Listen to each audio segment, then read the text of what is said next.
soul. All that is in me, bless his holy name. I'm Joel Gregory, and it's good to be back this summer at the invitation of Reverend Dr.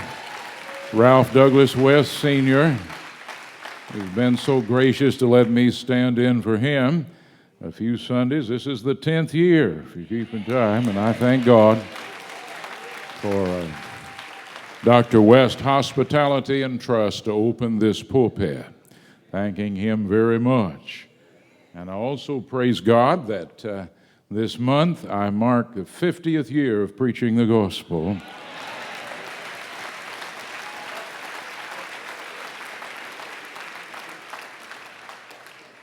I started when I was 2. I was very precocious.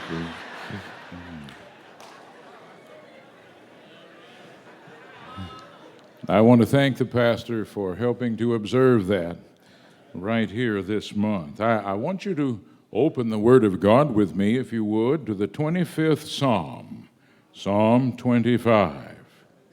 Haven't we been blessed by the men today in this chorus as they've led us in praise? Thank you, men. The title of this message is Tick Tock. Psalm 25, I'm going to be reading the first few verses. To you, O Lord, I lift up my soul. O my God, I trust in you. Let me not be ashamed. Let not my enemies gloat over me. Indeed, let no one who waits on you be ashamed. Let those be ashamed who deal treacherously without cause. Oh, show me your ways, O Lord. Teach me your paths. Lead me in your truth and teach me, for you are the God of my salvation. On you I wait all the day. Remember, O Lord, your tender mercies and your loving kindness, for they are from old. Do not remember the sins of my youth or my transgressions. According to your mercy, remember me for your goodness' sake, O Lord. Living between the tick and the tock. Would you be seated?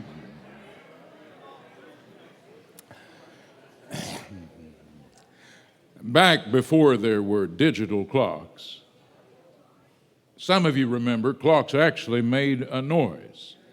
They went tick, tock. When you heard the tick, you knew the tock was coming.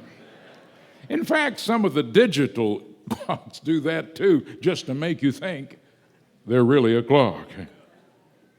Lub-dub, lub-dub, lub-dub. Medical students learn that. When they put a stethoscope to your heart, they listen for what is described as a lub-dub. And you hope when they hear the lub,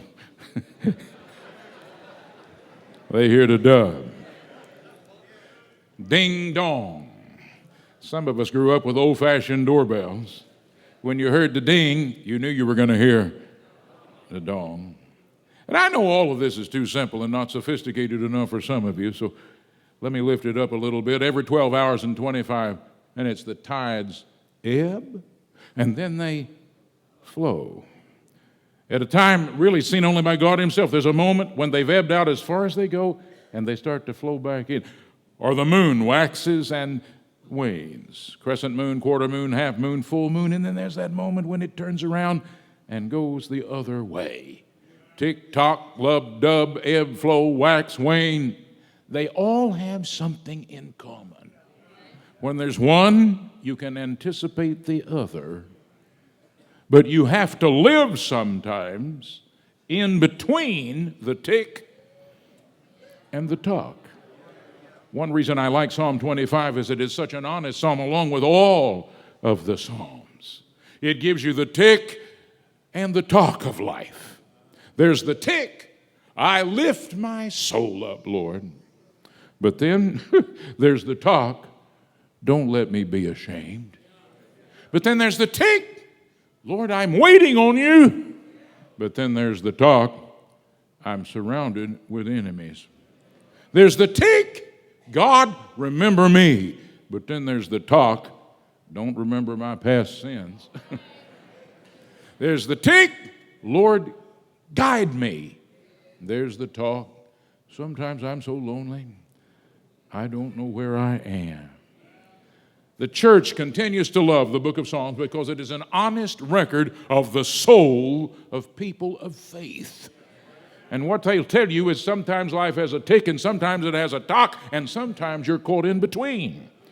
There are some days that are bright and some days heavy with clouds. There are some days that are sweet and other days that are bitter. There are some days when the wind is at your back and life seems downhill and everything's okay. And there's some days when everything seems uphill and the stinging wind is in your face. Tick, tock. I want to take just a moment from this psalm to talk to you about how to live in between the tick and the tock. God's clock. Well, first of all, there's the tick. The psalmist begins this by saying, Lord, I lift up my soul to you. The psalmist is conscious that he is a soul. That is, there's an I inside the I. There's a me inside the me. There's a you inside the you. That is, you are more than just a blob of protoplasm or chemicals or calcium and water. And you know that. Every year they estimate the worth of a people based on the chemicals inside of you. I just read the 2014 estimate of what you're worth. You got $10 worth of oxygen and you 14 cents worth of carbon. $1.60 worth of nitrogen and a few cents of helium. Added up, it says 160, but you know you're worth more than $160 because inside of you there is something called your soul. The psalmist talks about it all the time. Why are you cast down within me, O my soul? Psalm 23, restore my what? Soul. And he talks about lifting things up. In Psalm 28, I lift my hands up to you. In Psalm 123, I lift my eyes to you. Here, he is a soul surgeon. He takes it out and says, God, I lift this up to you because I need it to be filled up again. Let me tell you something about life. It takes a toll on your soul. Souls diminish, they digress, they decline, they can almost be demolished. And it happens insidiously. You go to sleep at night and you dream. Even your dream can diminish your soul. You wake up in the morning, you put your bare feet on the cold floor, and anxiety attacks you before you ever get out of bed. It takes a chunk out of your soul. You go downstairs, there's a table full of bills. How am I going to pay them? Your toll takes a hit. You open the front door to get the paper for the morning. You unwrap it, you read the headlines, and there your soul is diminished again. You go to a workplace where there are demands on you that are unreasonable or people beneath you who will not help you, and your soul declines some more. You say, well, I'm going to go home and at least try to relax a few minutes and watch some sports, and then even that can take a chunk out of your soul. Our souls can decline. Need to understand, like this psalmist did, I've got to lift up my soul so God can restore it. It's interesting how many things can be inflated today. Do you know you can buy an inflatable church? Look it up. You can buy an inflatable pub. You can easily buy an inflatable television. There's an American performance artist named Christo who made the biggest inflatable thing in history. He made it over in Germany just to say, I blew up the biggest thing that was ever blown up. But you know, everything that can be inflated can also be deflated.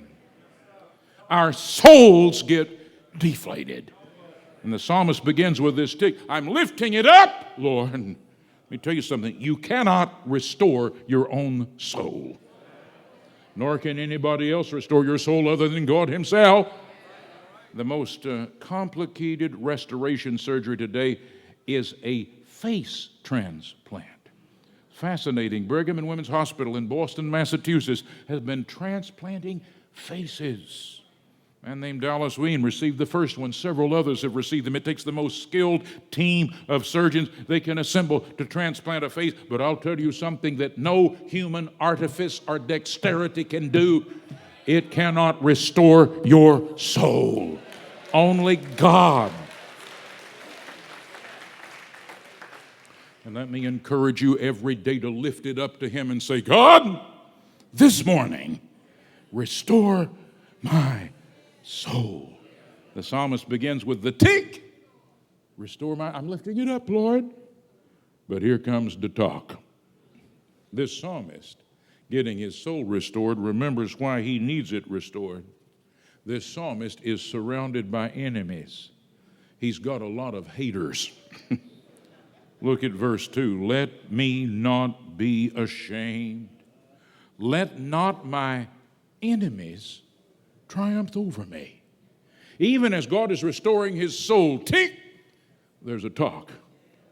I've got some haters around me. In fact, he's very conscious of this in the remainder of this psalm. He says in verse 15, they're putting a net around his feet. That is, they're laying traps for him. In verse 19, look at my enemies, for they are many, and they hate me with a cruel hatred. Here's somebody who, even as he lifts his soul up to God, tick, there's this talk. He's conscious that he has some haters. Now, it may be that only one of you and I are the only one who've ever had any haters. But just in case there's a few others of you, let me let you into what the psalmist has to say about this. There are those who are watching him. It is not a matter that he'd be ashamed privately or personally or inwardly. No, the psalmist says, they're watching me so that they can publicly humiliate me. Why would they want to do that? Well, verse 11, for one thing, the psalmist honestly says, pardon my iniquity, for it is widespread. This psalmist has slipped. He's left a track record. And it may be that some of those haters are out there with smartphones taking a video of him last night. And when they catch him at his weakest moment, they're going to post it so everybody will see what kind of person he really is. But I think there's something more profound than that here. When the psalmist speaks, God, don't let me be ashamed.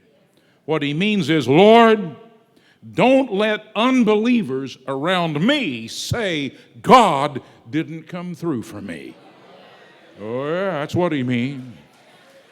Here they are. Oh, he goes over there to the church without walls every Sunday. She gives her tithe. He serves over there. Seemed like every spare moment over at the church house. There they are, listening to Dr. Webb. And they circle around like vultures saying, ha ha! There you were. God didn't come through for you. That's what the psalmist is worried about. Tick, I'm lifting up my soul, but tock, I'm surrounded by folks. One of the most famous sermon illustrations ever. If I say the name Horatio Spafford, most of you have heard this story 100 times. Horatio Spafford, a lawyer in Chicago, 1871, lost everything he had in the Great Fire. 1873, sent his wife and 4 daughters on a ship to England. You've heard it. They're out in the Atlantic. The Ville de Havre, their ship, collided with the English Lockean. 12 minutes, it sunk. All 4 of his daughters drowned. His wife was saved alone. They sailed back out to that place, and he wrote the famous hymn, It Is Well with my, you know that story. But that's only part of the story. You see, for much of the rest of the life, he was surrounded by haters. They said there must really be something wrong with Spafford if he lost everything in the fire. And all 4 kids were. And then he had a little boy named Horatio after that, and the boy died with scarlet fever.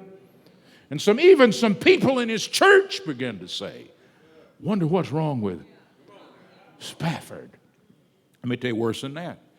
Xchristian.net, a website, you can go to it, and even 130 years later, an ex-Christian is saying, look, God didn't come through. Look what happened to Spafford. What the psalmist meant was, I've trusted you, God. Well, thank God, not only does every tick have a tock, every tock has a tick. And look what he said.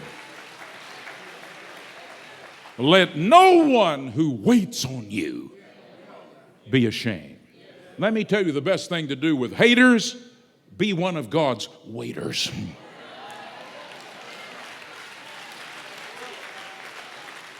And say, Gregory, you don't know how mean my haters are. Oh, I know about some mean haters. Let me tell you about God, about haters. You say waiting sounds so passive. When the going gets tough, the tough need to get up going. No, waiting is not passive in the Psalms. It means active, vigilant, keen, watchful, waiting that God is going to act. It's not passive. It means keeping your eye on Him because He is going to act. It's the waiting of a sentry posted outside the troops, vigilantly watching the perimeter. It's the waiting of a mother watching a sick child all night long. It's the waiting of a farmer out in West Texas in that drought, scanning the clouds to see if there's any rain on the way. It's active waiting. Let me put it this way. It's being a dog Christian and not a cat Christian. Some of y'all looking at me funny. Here's what I mean. You feed your dog, pat your dog, love your dog, house your dog, and your dog looks at you and says, you must be God. You feed your cat, pet your cat, house your cat, and you know what your cat says? I must be God. Oh, yes, they do.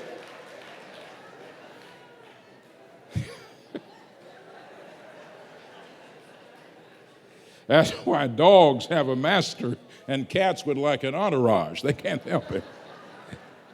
No, we have a little dog. That little dog, when we leave that little dog, literally, we've got a camera. Watch the dog while we're gone. Waits by the door until we come back vigilantly. Every sound. Is this Joel and Joanne coming back? At night when we sit down to look at television, that dog is over there. If we move, that dog moves. That dog looks at us, waiting for us to do anything. Do you understand that there are dog Christians and cat Christians? The psalm is talking here about a dog Christian. Somebody who vigilantly says there's haters, but I'm going to be one of God's waiters. In fact, he even invites God to keep an eye on his enemies. Look at verse 15. I put a bombshell by this. My eyes are ever toward the Lord, for he shall pluck my feet out of the net. This psalmist has a sense that his enemies are laying secret traps for him. Some of us have experienced that planning, plotting.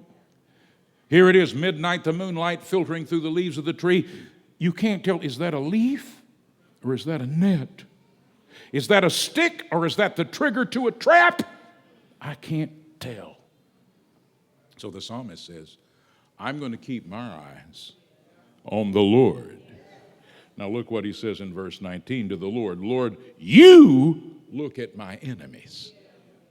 Now here's a wonderful covenant to make with the Lord. I'm going to keep my eyes on you while you keep your eyes on them. Let me tell you something. You cannot watch your enemies close enough. Anybody here remember cottonwood trees? They're poplar trees. They're out in the country here in Texas. They have seed pods that are like puffy clouds.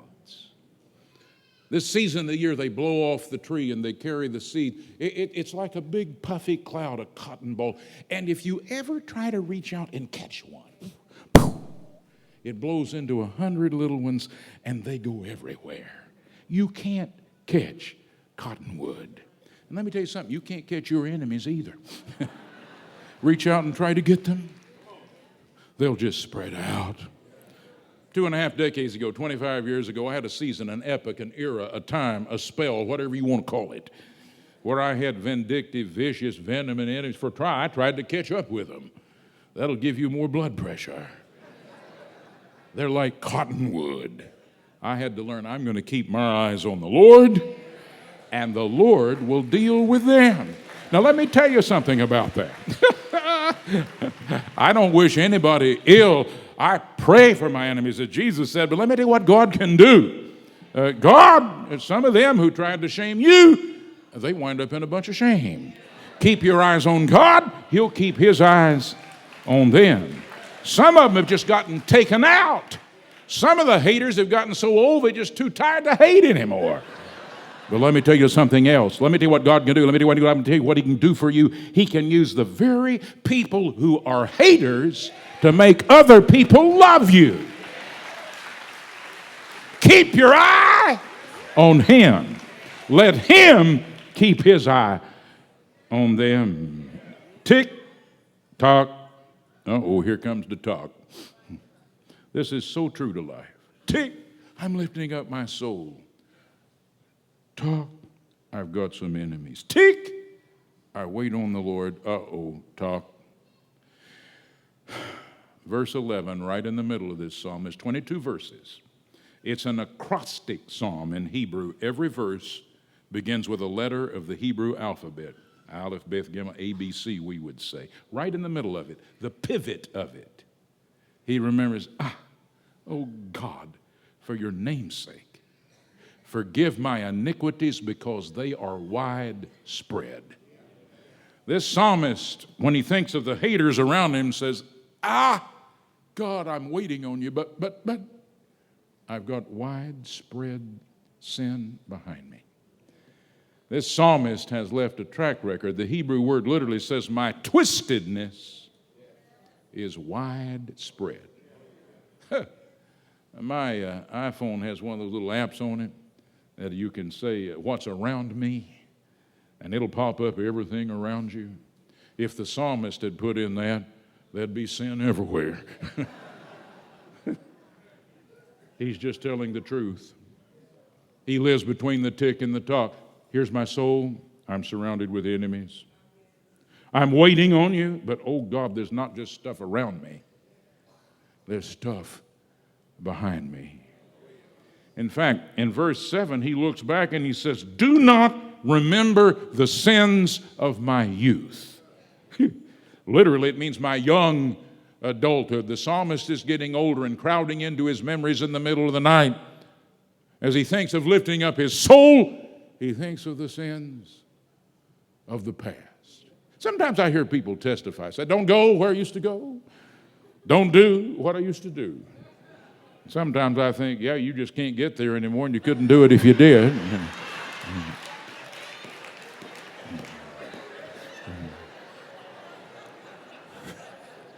The psalmist is honest. He says, God, don't remember. Isn't that the call of every one of us? But I'm not going to stay with that talk. That talk needs a tick. And let me tell you what the tick is. It's the best one of all. In verse 6, he says, Lord, I want you to remember your resume. Look at your curriculum vitae. Have you seen your own biography? Remember, O Lord, what kind of God you are. You're a God of tender mercy. It's a wonderful word. The Hebrew etymology literally relates to the word womb, W-O-M-B. At your heart, Lord, you feel about me like a mother feels about the one who came out of her womb. Remember, you're that kind of God. Aren't you glad that God's a God of tender mercy? Oh, I've had some of that tough mercy stuff. Well, I'll forgive you, but I'll never forget. No, He's a God of tender mercy, loving kindness. And then the psalmist said, remember your resume, God. You're a covenant-keeping God. It's that word, berith, covenant in Hebrew. That is, even though I may forget you, you'll never forget me. So God, I don't want you to remember my sins, but God, remember your resume. One of the sweetest words in this psalm is the last words in verse 6. Remember your mercy and loving kindness because they are of old. It's if he said, God, have you read your autobiography recently? You're that kind of God.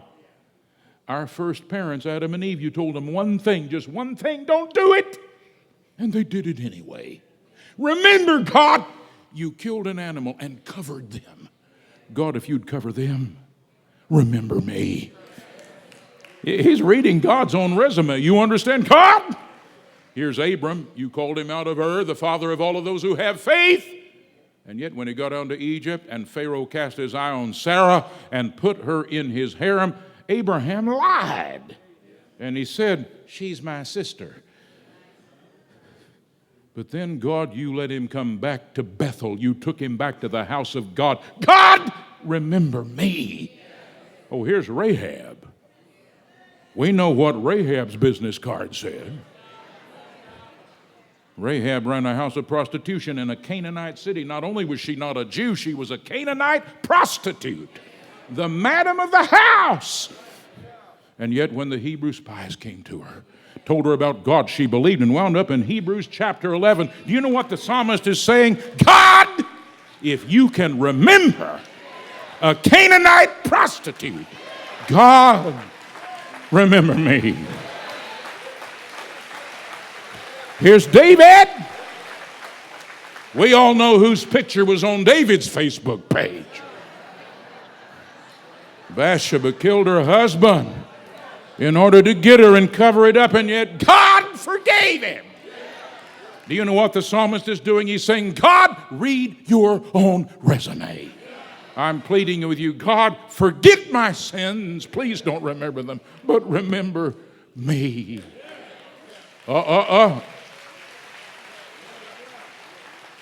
There's a tick to this talk.